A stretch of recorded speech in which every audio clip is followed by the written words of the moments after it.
AITA for locking my private greenhouse doors after my sister-in-law quietly replaced my rare botanical specimens with her own patio furniture for an afternoon social gathering. The coastal climate of Portland, Oregon is known for its abundant rainfall and cool, overcast seasons, which makes cultivating delicate, heat-loving flora a complex architectural challenge. 5 years ago, after transitioning into a senior role as a biological research consultant, I finally fulfilled a lifelong dream. I built a custom 20-foot English-style heritage greenhouse in my backyard. The structure is an absolute masterpiece of preservation.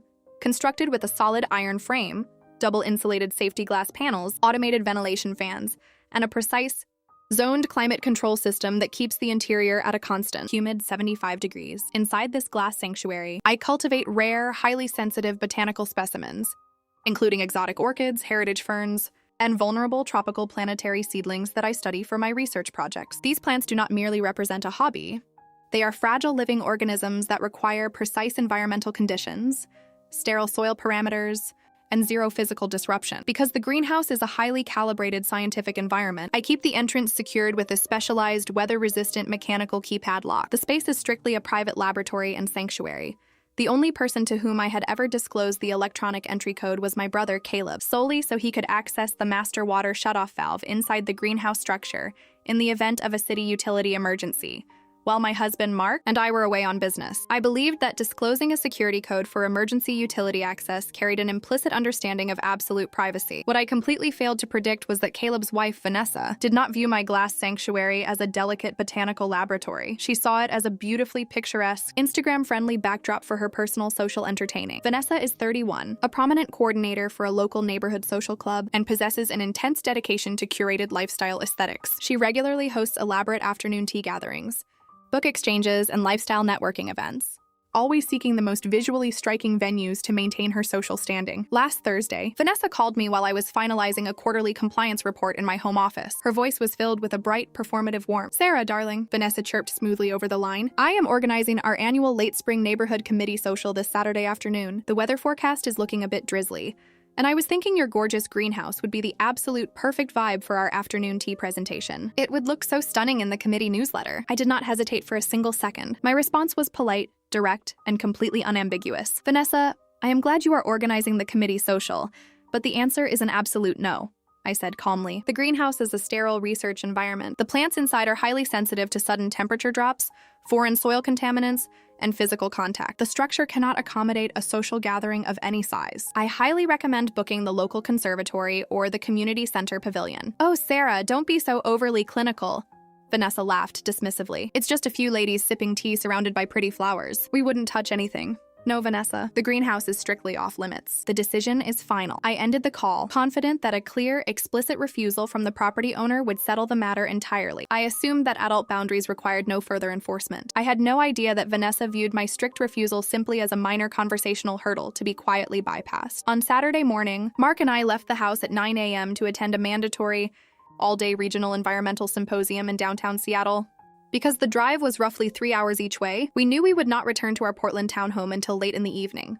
As we pulled out of the driveway, I glanced back at the greenhouse, completely at peace, knowing the automated misting systems were programmed and the structure was securely locked. The symposium concluded at 5 p.m., and after navigating heavy weekend highway traffic, Mark and I finally unlocked our front door at precisely 8:15 p.m. The evening air was cool and misty. I decided to walk out to the backyard immediately to do my standard evening check on the greenhouse climate telemetry. The moment I stepped onto the back patio, a wave of cold shock completely paralyzed my movements. The heavy iron door of my greenhouse was propped wide open with a decorative stone brick. The automated ventilation fans were manually turned off, allowing the cool, 60-degree rainy Oregon air to rush directly into the tropical zone.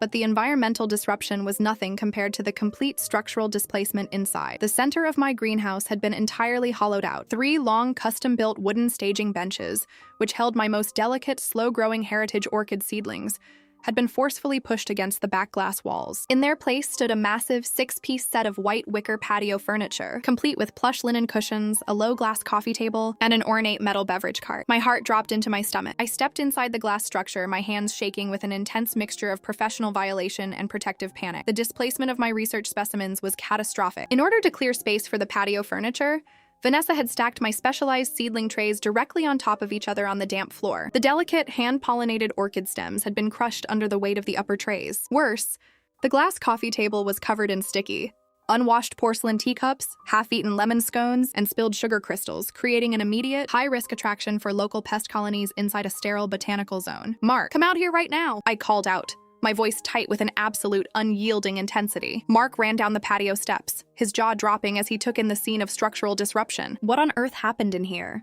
he gasped, stepping over a discarded linen napkin on the floor. "Did Vanessa do this?" "Caleb must have given her the emergency entry code," I said, my voice dropping into an ice-cold, precise register. I immediately pulled out my phone and dialed my brother's number. Caleb answered on the third ring, his tone casual and entirely relaxed. "Hey, Sarah, you guys get back from Seattle okay?" "Caleb, did you disclose my private greenhouse security code to your wife after I explicitly refused to host her social event?" I demanded, bypassing any polite pleasantries. There was a long, uncomfortable silence on the other end of the line before Caleb cleared his throat defensively. "Look, Sarah, Vanessa was in an absolute bind. The community pavilion had a scheduling conflict. It was raining, and she already had 15 neighborhood ladies driving over. I didn't see the big deal in letting her use the space for just 3 hours this afternoon. She promised me she would put everything back exactly how she found it." "She didn't put anything back, Caleb," I stated, walking over to inspect a crushed heritage fern tray. "She manually deactivated my climate control systems, exposed tropical specimens to a 20-degree temperature drop, crushed my research seedlings to make room for wicker furniture, and left sugary food waste all over a sterile laboratory. She committed civil trespass on my property." Before Caleb could respond, I heard Vanessa's voice echoing in the background of his call, loud and entirely unrepentant. "Give me the phone, Caleb," she snapped. "Sarah, honestly, you are being completely absurd," Vanessa argued smoothly as she took the phone. "We had a lovely, elegant afternoon, and the ladies thought the venue was absolutely enchanting. We were tired after the event, so Caleb and I plan to drive over tomorrow morning to move the benches back. The plants are fine. They're just weeds and dirt. You are making a massive mountain out of a molehill. You are never stepping foot on this property again, Vanessa," I said, my voice cutting through the line with absolute finality. "Do not come here tomorrow. Do not touch my structure.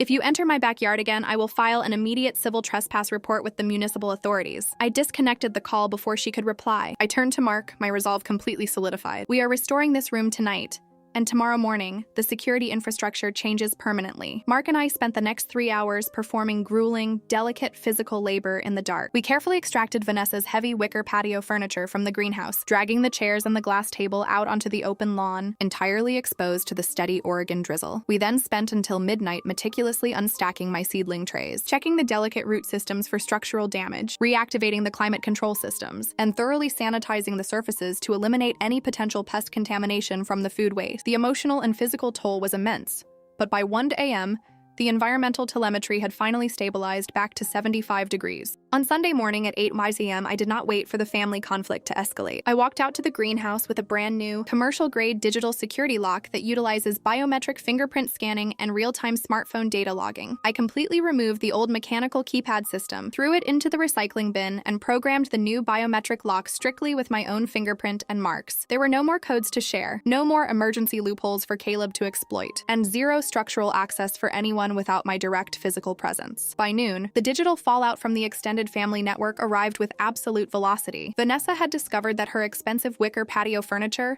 was sitting out on my open lawn in the rain, causing the linen cushions to become completely waterlogged. She immediately launched a coordinated smear campaign across our extended family messaging group. She posted a picture of the wet furniture, accompanied by a lengthy text accusing me of a targeted, malicious act of property damage against family members over a minor misunderstanding. My mother was the first to message me privately, her tone heavy with traditional familial disapproval. From Mom: "Sarah, I am deeply shocked by your behavior. Vanessa was just trying to host a successful neighborhood event, and Caleb was only trying to help his wife. To throw their expensive furniture out into the rain and threaten them with legal action is completely unhinged. Family is supposed to share spaces and support each other. You need to apologize to Vanessa and cover the cost of cleaning those cushions." I sat at my kitchen island, looking at the influx of critical messages from aunts, uncles, and cousins who had completely bought into Vanessa's distorted narrative. They tried to frame my strict property defense as an act of cold, elitist hostility.